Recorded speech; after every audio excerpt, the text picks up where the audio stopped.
স্নেহের একাদশ শ্রেণীর শিক্ষার্থীরা, আজকে আমি তোমাদের সামনে তোমাদের বাংলা বিষয়ের সাহিত্যের ইতিহাস থেকে বেশ কয়েকটি suggestive MCQ question and answer তুলে ধরব।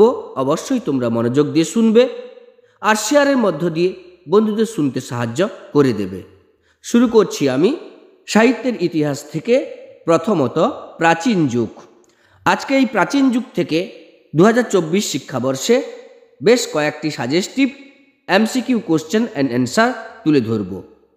অবশ্যই তোমরা মনোযোগ দিয়ে শুনবে। প্রথম প্রশ্ন, বাংলা সাহিত্যের প্রাচীনতম নিদর্শন হলো চর্যাপদ।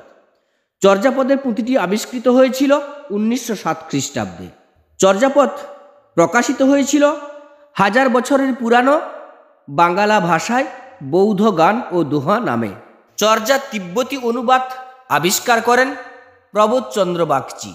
চর্যাপদের প্রাপ্ত পদের সংখ্যা 46টি। চর্যাপদের প্রধান পদকর্তা হলেন কাহ্নপাত। চর্যাপদের আদিপদকর্তা লুইপাত। চর্যাপদের পদকর্তার সংখ্যা 24 জন। চর্যাপদে কোন পদকারের পদ সংখ্যা সর্বাধিক? কাহ্নপাত। চর্যাপদের পদকর্তাদের অভিহিত করা হয় যে নামে, তা হল সিদ্ধাচার্য। চর্যার পদগুলি মূল বিষয় সাধন তত্ত্বের প্রকাশ। চর্যাপদের ভাষাকে বলা হয় সন্ধ্যা ভাষা।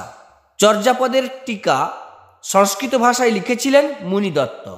তো শিক্ষার্থীরা, এইভাবে তোমাদের সামনে প্রাচীন যুগ অর্থাৎ চর্যাপদ থেকে 13খানা এমসিকিউ কোশ্চেন অ্যান্ড অ্যান্সার তুলে ধরলাম, যেগুলি 2024 শিক্ষাবর্ষে খুবই গুরুত্বপূর্ণ।